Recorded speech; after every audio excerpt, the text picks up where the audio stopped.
Welcome to the big leagues, folks. What I'm showing you in this deck tag is my very first classic constructed budget deck. By the time this video releases, I will have played my first few matches with this deck just a couple of days prior. I'll see if I can find a good way to keep you updated on how that went and what I feel does and doesn't work in this deck.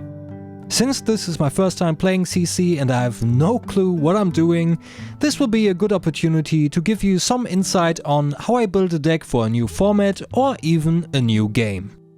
For this deck, I have looked at a lot of Jolanda decks in the tournament category of February. I look at what cards they all have in common and what the strategy of those decks might be. Also, watching some pro games on YouTube helps a lot with that as well. After I'm done cross-referencing, I look at all the cards that cost probably over 4 euros and throw them out of my list. Way too much money for me. Now, the goal is to find cards that at least in some way want to do the same things as those expensive cards I just threw out. Basically, I want to keep the idea behind the deck alive, just for a lot less money and of course not as good in return, but that's fine. It's all for casual play anyway. One of the main culprits for Jolanda is Channel Lake Frigid. It wants to tax our opponents over a long period of time. Additionally, to make it easier to keep around, you most likely want the legendary Coronet Peak. So my choice here is to go with Eisenhowl Weathervane. It wants to tax our opponents as well. The blue version even synergizes perfectly with Jolanda's abilities, but it only does that the turn we play it. But also, we save over 20 euros per card, so that's a win in my book, or my purse. Unfortunately, there isn't anything that could even remotely replace Coronet Peak. But since we don't have CLF, we don't need to play it. Well, and now it's rinse and repeat with this method for every expensive card. Now, Classic Constructed has a sideboard for cards that you put into your deck, not just your armor. And as I'm not sure how my replacement cards work out, nor what to actually put in my sideboard, I use it for cards that switch this deck's playstyle to a more physical one. If plan A doesn't work, maybe plan B will. Or maybe it's just more fun to play. But of course, more on that later. The big question here is, what actually is the budget of this deck and why the hell is it Jolanda again? Well, let me answer the second question first, because I found that most of the Majestics she uses are still pretty cheap when compared to other heroes. I think the only exception here are Blizzard and Channel Lake Frigid. The cost will unfortunately still be a lot higher than my usual budget blitz decks, because we need 3 copies per card rather than 2. In total, this deck will cost us 43.72. A lot of money for me, but still acceptable. Especially compared to the over 1000 euros a competitive deck would cost me. Frost and Insidious Chill are the most expensive cards, while I was looking up the price with 3.99 and 2.99 per card respectively. I didn't want to swap these out, but if you want to save even more money than me, you know where to look. And now, without further ado, here's the deck for you. Our hero Jolanda is now all grown up and has 4 intelligence and 36 health. Damn girl, look at you! And while the bear is unfortunately gone, her abilities have stayed the same, which means we can play a blue non-attack action card from our arsenal during our opponent's turn. And whenever we play an ice card during our opponent's turn, we create a Frostbite token under their control. As sure as her abilities stay the same, so does her staff. Waning Moon will be with us even in Classic Constructed. For 2 resources, we can deal 2 arcane damage to our opponent during our turn, and 3 during theirs. This ability can only be activated if we've played a non-attack action card beforehand. As for armor, well, that is the hard part on a budget. Since CC naturally has longer games on a regular basis, reusable equipment can give you a huge advantage. And ideally, you would want to play more than one of these. Unfortunately, most of these are either legendary or expensive Majestics, although Wizard only has Metacarpus Node and that has a one-time use. That means we'll have to deal with the same old, nothing more than commoner equipment for us. In our head slot we have Glacial Horns. It doesn't do all too much, but if we destroy it, we can freeze a card in our opponent's arsenal. With that, Freezing Point will at least deal 1 additional damage if it was fused. Blossom of Spring provides us with the additional resource we need to start our big freezing point combo without the need of an additional arsenal card. So as you might already see, I at least want to try the same game plan as in my Jolanda budget blitz deck. Feel free to check that out as well. And in our hands and legs slot we'll go with Ironhide arms as well as legs. In our sideboard we'll find another 6 equipment pieces, because like I said before, this is the first CC deck I've built and I have no clue what will and what won't work. So trial and error it is. We have Ironhide helm and Null Rune hood for the head slot. No need to go over those, I think. Conduit of Frostburn is the only other hand slot. Its effect will ultimately let us destroy a frozen card in our opponent's arsenal, which of course combos well with Glacial Horns. On the other hand, I don't think that we can get enough value out of that in Classic Constructed. I will try it out nonetheless. Spellfire Cloak gives us a resource point as well, but only during our opponent's turn. This means it won't help us out with the combo. On the other hand, it has Arcane Barrier as well, so at least it's worth a try. As for the legs, we have Magemaster Boots, which enable us to throw an extra spell at our opponent during our turn, because they give the next non-attack action card we play go again. And then there's Null Rune Boots as well. Now that we're done with the sideboard portion of the armor, let's have a look at the deck and the rest of the sideboard at the end. We'll separate this part into wizard cards, ice cards and then generic cards. Let's start this off with a very powerful Ether Ice Vein, of which we run all colors of course. It deals 3, 4 or 5 damage to target hero, and if it was ice fused and deals damage, that hero has to pay 2 resources or discard a card. The aforementioned freezing point has ice fusion as well. It deals 5 damage to target hero, but if it was fused it deals X additional arcane damage, where X is the number of Frostbite tokens, ice afflictions and frozen cards they control. Combining this with Icenhowl Weather Vein can deal up to 9 arcane damage, 10 even if you have Glacial Horns available.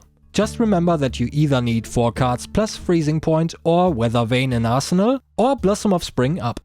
Also one of those cards needs to be an ice card other than the Weather Vein that you need to play. It is pretty specific and kinda hard to get, but I like it, so it's in here. If it's not your cup of tea, I'm sure the sideboard will help you out later. The rest of the wizard cards are all blue. Brain Freeze lets us take a look at our opponent's hand. If we ice fuse it beforehand, we can pick an action card with cost 0 from their hand and have them put it on top of their deck. The only pure wizard card in this deck is Emeritus Scolding, a good all-rounder in my opinion. Either pitch it for 3, in some cases play it on your own turn, or more likely put it into Arsenal, because if it's played from there it will deal 2 additional arcane damage for a total of 4. Ice Eternal is a Jolanda specialization that costs twice X resources. We create X Frostbite tokens under our opponent's control. Then if it was fused we deal arcane damage to our opponent equal to the number of Frostbites they control. We could also play this for 0 resources to only make use of the fusion effect. For example, we play a red Icenhowl Weather Vein, create 4 Frostbite tokens, then play a fused Ice Eternal for 0 and still deal 4 damage. Slowly easing us over to the ice section are some Ice Wizard action cards. Frosting, Ether Hail and Ice Bolt simply all deal arcane damage. Frosting deals 1 for 0 resources, Ether Hail 2 for 1 and Ice Bolt 3 for 2. These all shine when played from Arsenal of course. Frost Hex is an affliction aura, meaning it is there to stay once we play it. With this, Frostbite tokens under our opponent's control will deal 1 arcane damage to them at the beginning of their end phase. Since we tend to give them a lot of those over the course of a game, those small pokes can quickly become a thorn in our opponent's side. The sooner we put Frost Hex on the field, the better it is. On to the purely ice action cards. We've got the red and blue Icenhowl Weather Vein, which create either 2 or 4 Frostbite tokens under our opponent's control the next time we ice fuse their turn. Go again. Cold Snap freezes a card in our opponent's arsenal or an ally they control until the start of our next turn, unless they pay 1. If it's played from arsenal, we draw a card. Of course, this is best played during our opponent's turn to profit from Jolanda's ability in addition to Cold Snap's own abilities. Another aura we play is Insidious Chill. It enters the arena with 3 frost counters on it and is destroyed if it hits 0.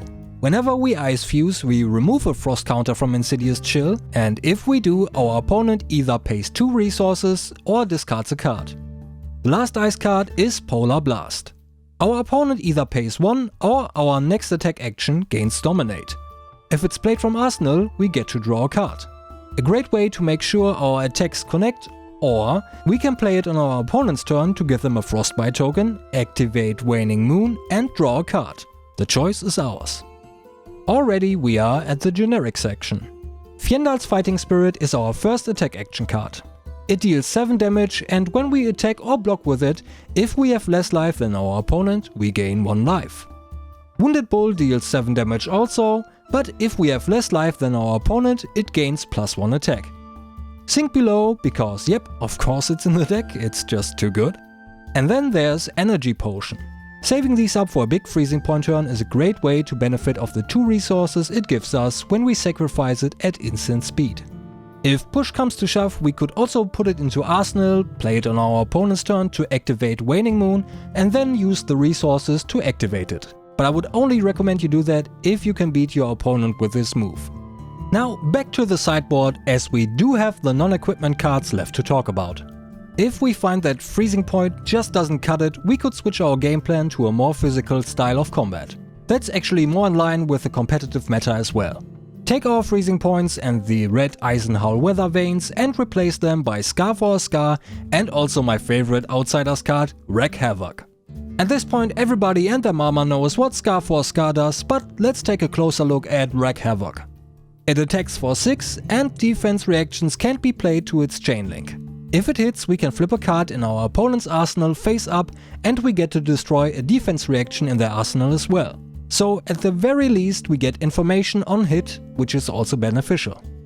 The last card, and honestly, how could this possibly be missing, is Brothers in Arms. You know, get attacked, play a free ice card from Arsenal, block with Brothers, pitch a blue for 2 additional block and activate Waning Moon with the remaining 2 resources.